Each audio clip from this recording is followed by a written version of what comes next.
Hi everyone, welcome back to my class. आज की class में हम लोग डिस्कस करेंगे एनसीसी। तो बचपन से आज तक आपने कई बार सुना होगा एनसीसी होता है। स्कूल्स में भी स्टूडेंट्स पार्टिसिपेट करते हैं एनसीसी में, कॉलेजेस में भी पार्टिसिपेट करते हैं। तो एनसीसी एक बहुत ही इम्पोर्टेंट रोल प्ले करता है। ठीक है, और जो भी एनसीसी में पार्टिसिपेट करते हैं स्टूडेंट्स काफ़ी डिसिप्लिन्ड माने जाते हैं। तो इन सभी चीज़ों के बारे में आज की क्लास में डिस्कस करेंगे कि एनसीसी क्या होता है। इसके साथ ही एनसीसी और एनएसएस में क्या डिफरेंस है, इसको भी हम लोग डिस्कस करेंगे। एनसीसी का फुल फॉर्म है नेशनल कैडेट कॉर्प्स। ठीक है, और इसको डेवलप किया गया था जो भी उस वक्त यंग जनरेशन थी 1948 में। तो आफ्टर इंडिपेंडेंस ये रियलाइज होने लगा था कि लोगों में लीडरशिप वाली क्वालिटी नहीं है, और जो भी यंग जनरेशन है उनमें काफ़ी डिसिप्लिन की ज़रूरत है। तो इसी बात को ध्यान में रखते हुए, इसी पर्पस को ध्यान में रखते हुए एनसीसी को एस्टेब्लिश किया गया था। It was founded in 1948। इसका मोटो था unity and discipline. Headquarter new Delhi में है एंड एफिलिएशन है इंडियन आर्म्ड फोर्सेस के साथ। It came into existence under the National Cadet Corps Act 1948. ठीक है, पंडित H.N. Kunjru committee recommended a cadet organization to be established in schools and colleges at a national level. तो एक committee थी, H.N. Kunzru जो थे उनकी अध्यक्षता में ये कमेटी बनी थी। तो इन्होंने यहाँ पर ये रिकमेंड किया था कि एक कैडेट ऑर्गेनाइजेशन होना चाहिए और स्कूल्स में और कॉलेज में नेशनल लेवल तक ही लेके जाना चाहिए।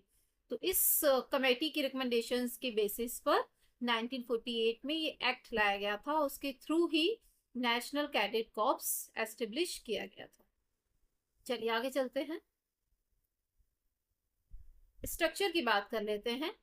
एनसीसी के स्ट्रक्चर को 3 पार्ट्स में यहाँ पर डिवाइड कर सकते हैं, army wing, navy wing and air wing.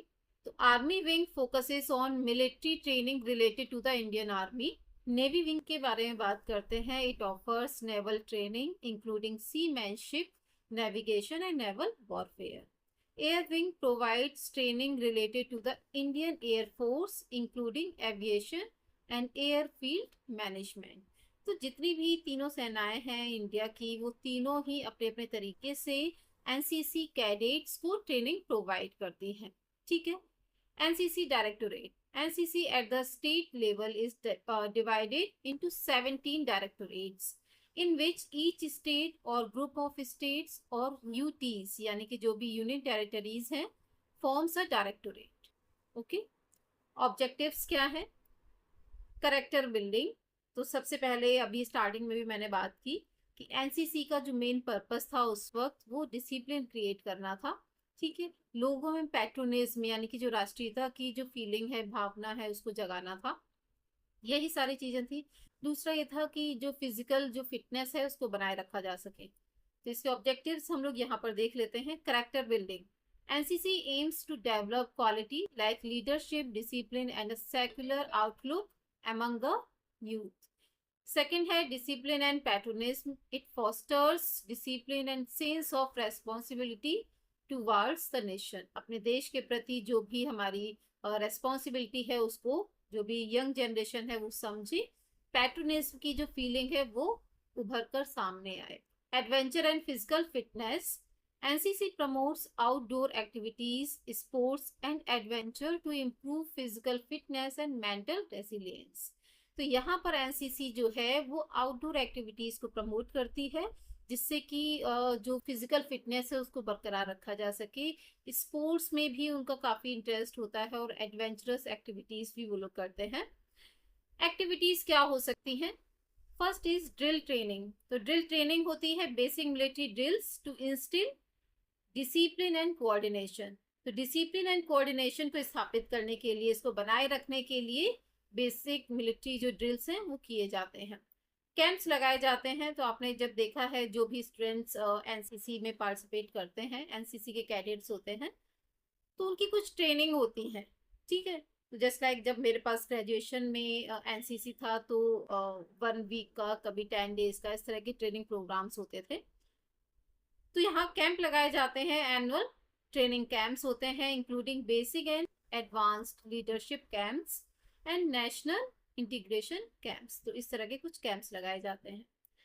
Community development, social service activities की जाती हैं, लाइक कि आपको ट्री प्लांटेशन के लिए ले जाएंगे, ब्लड डोनेशन कैंप्स लगाए जाते हैं जहाँ पर जो एनसीसी कैडेट्स हैं वो ब्लड डोनेट करते हैं।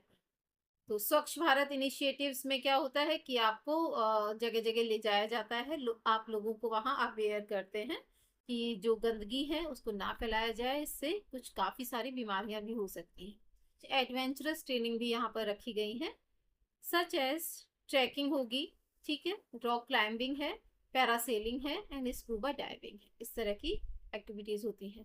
सर्टिफिकेट एग्जाम्स भी होते हैं, तो इन एग्जाम्स के बाद आपको ABCD इस तरह से सर्टिफिकेट्स मिलते हैं। Cadets can earn certificates ABC which can be beneficial for future opportunities, especially in the armed forces. और इन सर्टिफिकेट्स के बेसिस पर आप जॉब्स भी पा सकते हैं, आर्म फोर्सेस में भी और अदर जगह भी। ठीक है, तो क्या बेनिफिट्स होते हैं एनसीसी के, इनको भी देख लेते हैं। प्रेफरेंस इन डिफेंस सर्विसेज, तो डिफेंस के लिए अगर आप अप्लाई करते हैं, डिफेंस डिपार्टमेंट में जॉब करना चाहते हैं, तो एनसीसी के जो सर्टिफिकेट्स हैं जो आपको एग्जाम्स के बाद मिल रहे हैं, ABC सर्टिफिकेट्स, इनको आप वहाँ लगा सकते हैं। तो वहाँ पर एनसीसी कैडेट्स को प्रेफरेंस देते हैं, क्यों? बिकॉज ये ट्रेंड होते हैं। ओके, तो NCC cadets with C certificate are given preference in recruitment for the Indian arm forces. Scholarship, तो स्कॉलरशिप भी मिलती है। Various scholarships and incentives are available for outstanding candidates. Okay, personality development, आपका एक personality development हो जाता है, आप डिसिप्लिन हो जाते हैं। The diverse activities help in the holistic development of the cadets, preparing them for future leadership roles. तो ये एनसीसी के कुछ यहाँ पर पॉइंट्स थे जो हम लोगों ने डिस्कस किए हैं। एंड अगर आपके कोई भी सजेशंस हैं, कोई भी डाउट्स हैं, तो आप मुझे लिख कर भेज सकते हैं। एंड अगर आप चाहते हैं किसी भी पर्टिकुलर टॉपिक पर कि मैं वीडियो बनाऊं आपके लिए, तो आप वो भी लिखकर भेज सकते हैं। तो इसी तरह की और इन्फॉर्मेशन के लिए देखते रहिए मेरा चैनल। मिलते हैं किसी और क्लास में। Till then, bye bye.